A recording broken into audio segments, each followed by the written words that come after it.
Selamat datang di Monster Legends Indonesia. Hari ini saya kembali lagi bersama Chandra Cabibut akan mereview monster Enforcerion. Ini sepertinya bagus. Kita coba review saja langsung di sini. Oh, oh, kekar banget ya. Ini kayaknya bagus ini. Dari bentuk-bentuknya. Soalnya aku suka yang monster seperti metal itu ya, kayak robot gitu. Kita langsung level 100-in aja dulu. Habis itu kita akan bahas trait, relics, runes dan semuanya sekalian. Untuk eranya ini sudah lumayan lama, multiverse ya. Cuman sepertinya ini masih era. Soalnya tadi saya habis ketemu Enforcerion di waktu push trophy ya, itu masih lumayan ngeselin. Seperti biasa yang ada bintangnya ini kalian pakai aja, itu yang sering dipakai pemain Monster Legends. Tapi sambil kalian baca, siapa tahu kalian kurang cocok sama skill-skillnya ya. Nah, betul sekali, ini termasuk attacker ya. Attacker, bisa kalian catat, ini mempunyai damage yang besar sekali. Lihat strengthnya 17.000, speednya juga lumayan 12.000 ya, hampir menyamai era yang sekarang. Eranya yang sekarang itu sampai 16.000 sampai 19.000 untuk rarity M, tapi kalau untuk ancestor pasti di atas 20. Untuk trait yang pertama ya, itu dia dapat artefak. Ini bagus sekali, aku paling suka itu trait yang ini, artefak. Artefak itu gabungan dari kebal dari kontrol dan gabungan dari kebal dari tortur. Dia nggak bisa diapa-apain. Dia lemahnya cuman karena trait disablet atau dimatikan traitnya ya. Ini OP, saya paling suka ini trait artefak, apalagi artefak digabung sama pierce. Kalau semisal ada trait kayak gitu untuk rarity-nya ancestor pula, itu pasti rebutan banyak banget. Ini masih banget, sangat-sangat bagus ya. Kalau kalian belum punya attacker yang bertipe ancestor ya, kalian pakai ini dulu, rarity M. Ini sudah lumayan bagus, ini kebal dari apapun untuk artefak ya. Untuk yang tahun ini, dia ini kayak semi tank, tapi kalian buat attacker juga bisa. Tahun itu dia menarik semua serangan musuh ya, untuk melindungi rekan tim kita seperti attacker atau supporter ya. Memang untuk tanker ini seharusnya untuk tanker ya, cuman karena dia ini punya trait artefak, ini kalian bisa jadikan attacker semi tanker, bisa kalian gabungin. Ini bagus sekali, bener, ini bagus sekali. Untuk yang super atunet ini, kalau kalian yang belum tahu, waktu dia dipukul sama musuhnya, kalau musuhnya pakai skill yang bertipe elemen metal atau dark seperti punya Enforcerion, dia dapat 50 stamina otomatis langsung isi. Bagus nggak tuh? Mantap.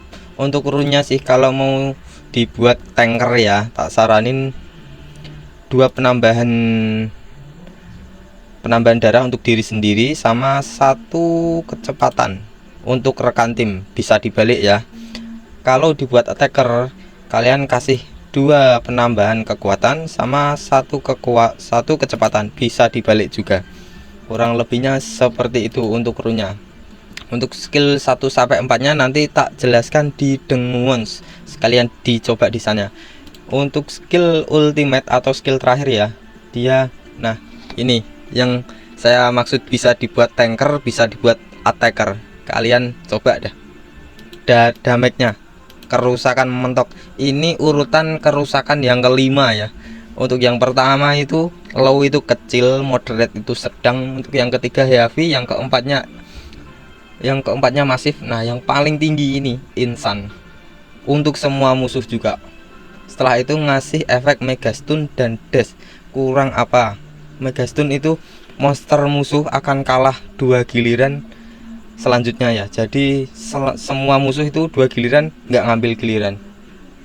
Kalau dash ini dia memiliki peluang 25% waktu Enforcerion dipukul sama musuh bisa meleset, seperti itu kurang lebihnya. Untuk reliknya dia mempunyai 2 tameng ya, memang bisa dibuat tanker, jadi 2 tameng pun enggak masalah ya.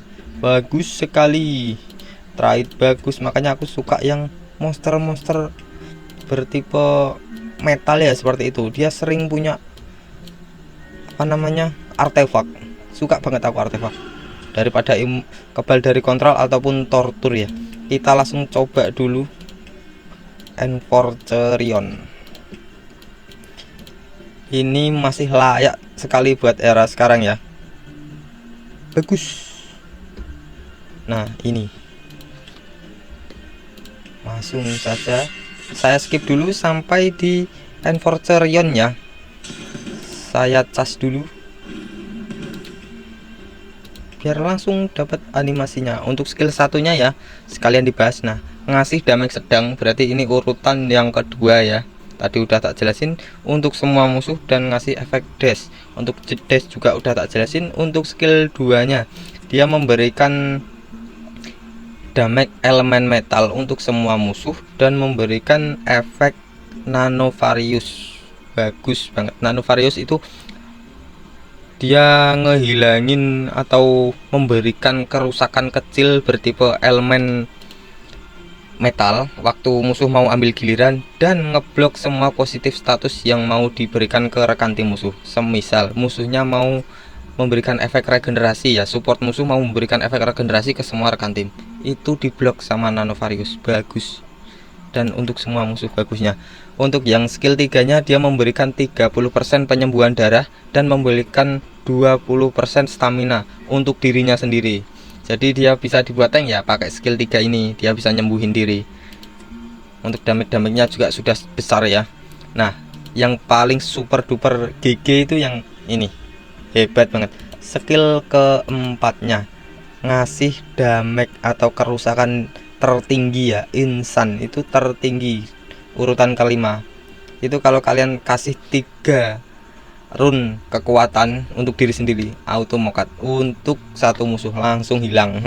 Instant kill ya. Itu ini jarang ya monster yang punya insan, itu jarang. Ini urutan kelima, ini bagus banget untuk dibuat attacker ini. Buat semi-semi juga boleh. Ini multifungsi. Untuk animasinya seperti ini ya, yang untuk semua musuh kalian bisa lihat. Nah, biasa aja sih kalau untuk animasinya, biasa aja. Cuman masih worth it untuk dimiliki. Kurang lebihnya seperti itu. Untuk buat kalian yang mau memberikan kritik dan saran, boleh ditulis di komentar atau memberikan petunjuk ataupun mau bahas event, mau di requestin main cafe, main bahas-bahas event, main Halloween ataupun war, bounty hunt, boleh kalian ketik di komentar, nanti tak buatin video sebisa mungkin. Terima kasih dari saya Chandra Cabibut, channel Monster Legends Indonesia. Sampai jumpa kembali.